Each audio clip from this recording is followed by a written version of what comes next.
All of us have our favorite ghost stories, our favorite urban legends.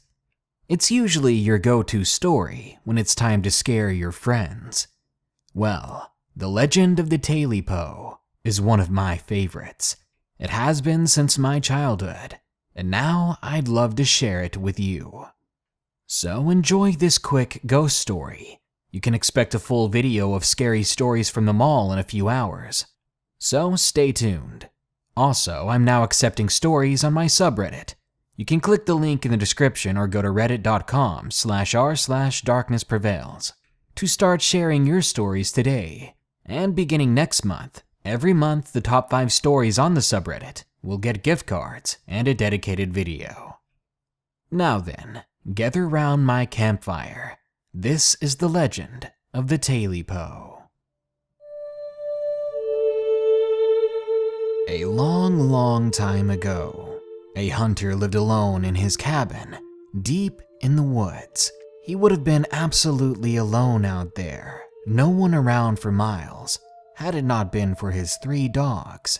They were his hunting dogs, his companions. Nevertheless, he was the only person around. Living so alone in such a cold, damp place, the old man found himself hungry one evening. He grabbed his rifle from the wall, called his dogs, and went in search for food. Hours he searched through the forest, his dogs ever silent, ready to lay eyes on their prey.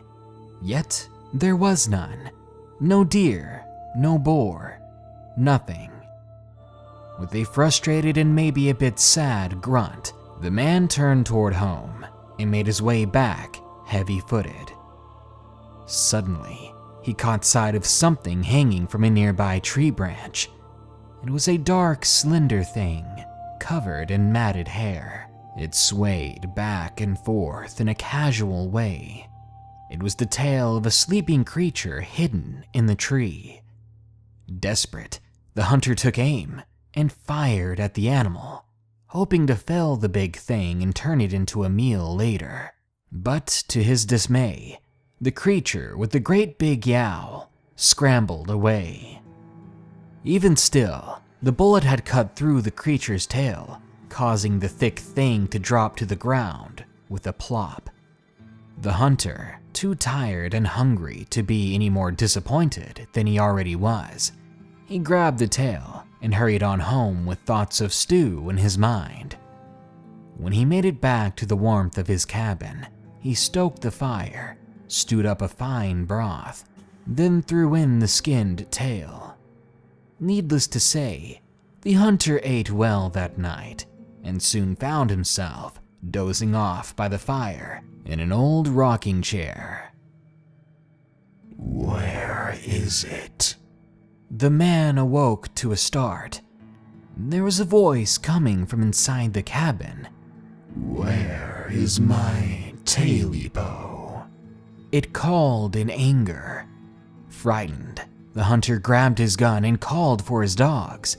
He pointed the weapon into the darkness of the far corner where the voice was coming from. "Give me back my Tailypo." Something unseen began to claw at the wooden floor. The man could barely stutter out the words in his fear as he commanded the dogs to attack. They began to bark and snarl. The creature hissed and yowled, and soon something large and dark somehow squeezed into a small hole in the wall and escaped out of the cabin. The man, still fearing for his safety, opened the door and let the dogs continue the hunt. They ran off deep into the woods in pursuit of the strange black creature.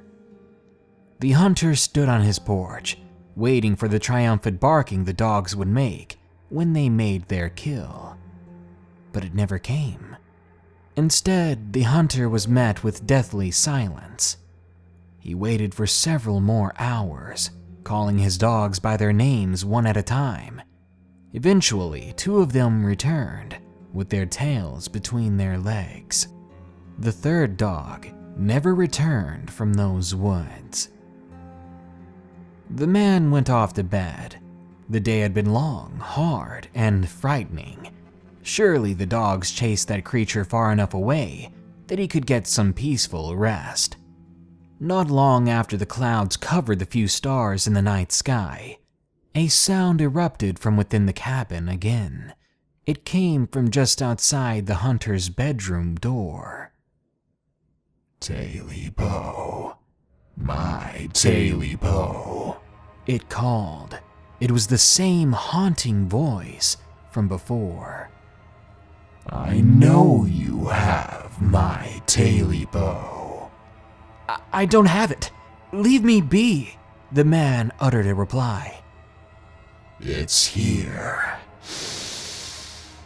I can smell it, the unseen creature answered. Afraid as he was before, the man called for his dogs, which once more gave chase.